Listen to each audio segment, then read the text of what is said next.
most important thing is that you have a vision, that you have a goal. Because without that vision and without that goal, again, you're drifting around and you're never gonna end up anywhere. People don't become successful just by accident. You know, I mean, maybe the guy that found gold in California and started the gold rush, but don't count on that. That's the one in a lifetime kind of a situation. So you got to really have a specific goal. And to me, to have that vision that I want to be Mr. Universe, that I want to be the greatest bodybuilder of all time.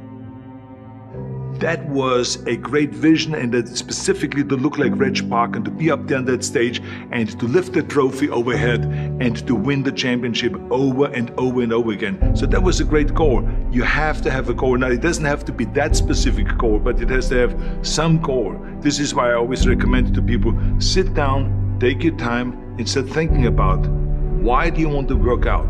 What is your goal?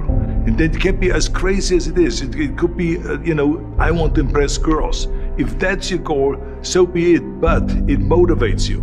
It could be that you're emulating a certain, bodybuilder or a certain football player, a certain boxer, whatever it is. Have those pictures put all over the wall like I did when I was a kid. I put pictures of Reg Park and of Sonny Liston, of boxers and of Ali and of powerlifters and weightlifters all over my bedroom, wall. So that every day when I go to sleep, every day when I wake up, I look at those pictures and they motivate me. You need that motivation, and then therefore you have this kind of imprint in front of you all the time, and you know exactly what you're chasing.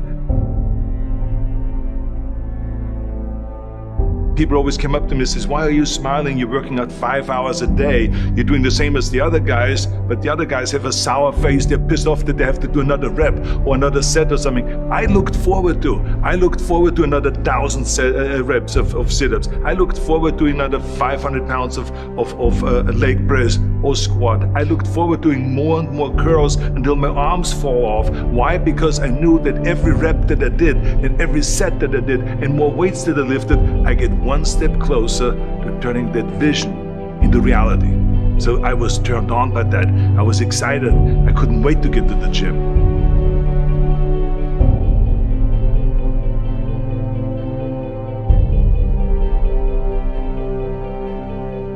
I remember that when I weighed 245 pounds, and Bob Raferson, the director of Stay Hungry, said to me that I'm interested in having you come in for a reading and work on your acting and all this, because I'm interested in having you in a movie to star with Jeff Bridges and with Sally Fields.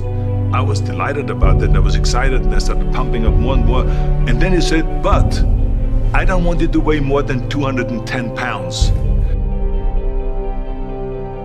You want me to be in a movie, but I'm weighing 245, 246. I say, I just won the Olympia, I say, which was 1974, and I was really at my biggest. And but he demanded that, and he says, look, it's very simple. On the day we start shooting, he says, I'm gonna put you on a scale, and if you don't make the 210, you're out, because I have someone else in mind.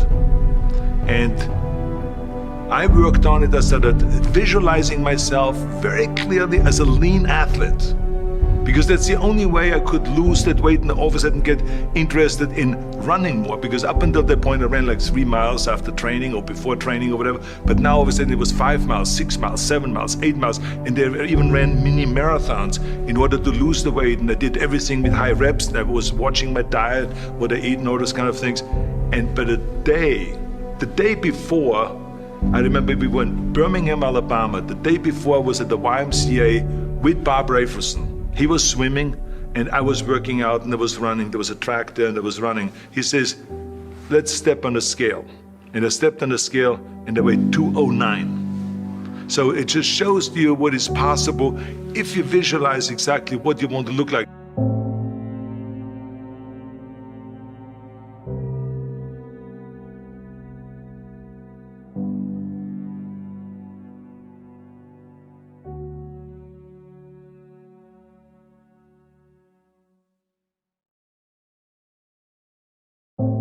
And there was no room for any kind of like, well, I can't get my act together or anything like this, because there's only a certain amount of time. But the key thing again is have the clear vision. Have the specific goal of what you want to accomplish, because then you never go to the gym and you say, the day I feel down a little bit, I don't know what it is all about, I don't know my life, I'm confused. No, I tell you that I was a perfect example of someone that was not confident at all.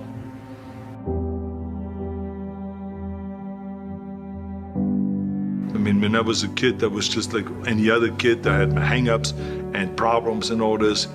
But when I joined the weightlifting club and I won my first little trophy because I did the best clean and jerk, and then we went to another meet and I won another little trophy, I started feeling like somebody. But the bottom line is, everyone can use the same method, because I used it in politics, I used it in making money, I used it in everything that I've done in the movie business. When you have one little victory, little victories add up, and that is what gives you then ultimately confidence. Well, for me, the most important thing always to have a deadline.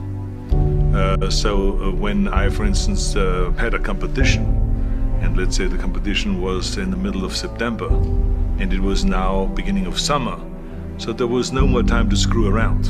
So there was the time now to get going on a diet, to get going with the training, to not slack off at all, because there was a deadline there. The day of the competition, I had to be in the best shape possible. And I knew that if I come to the competition and I lose because I did not schedule my training the proper way, or I didn't have the right frame of mind, or I didn't give everything, literally worked my butt off, I would be just so angry. So I never wanted to be in that situation. So this is why it was very important to pick that time and to say, this is when I have to be in top shape, and then I work towards that. But it's not just with the competition. I mean, it's the same in the movie business. I mean, to me, it was always a big advantage when I said, okay, my movie starts on April 1, and I have now 3 months, so I have to get really in great shape. So you pick those times. It could also be that you have no movie and you have no Mr. Olympia or no Mr. America, no Mr. Universe coming up or any of those things. But you say to yourself, the summer starts in June. I'm gonna go to the beach in June, and at that time I want to be in great shape. So that creates an urgency that makes you really start training hard and taking it seriously. Because if you don't have a specific plan, then you wander around. I mean, you can have, as I've told you many times, the best ship or the best plane in the world, but if you don't have a specific goal where you want to go and when you want to get there, you just drift around and you never get anywhere. So this is why it is so important to create that urgency and have a specific time when you want to be in shape. Well, I mean, look, everyone has a problem with time, but the day has 24 hours and we sleep 6. Now, I know there's some out there that say, whoa, I need 8. Well, I say just sleep a little faster, because the bottom line is we have 6 hours of sleep, 24 hours are available, so you have 18 hours now available to your work, your family, your hobbies, and also to learn something new or to do something new, which could easily be that you want to learn a new language, or that you want to read as a New Year's resolution, I have to read a book every week, or you say, I'm gonna go and reshape my body. So you're gonna go and take this hour out of your schedule and say, I'm gonna train an hour every day. So this is, for most people, a huge challenge, but it is totally doable, I can tell them, because the kind of things that I did when I came to this country, I mean, I went to school, I was working in construction, I was working out my 5 hours a day, I was taking acting classes from 8 o'clock at night to 12 midnight, I was doing all of those things. I wanted to make sure that out of the 24 hours of the day, that I don't waste one single hour. Those hours were too precious. And so there I just want to tell people, don't give me this thing, I have a difficult time with the time and I don't have time for this and I don't have that. You have time, you make the time.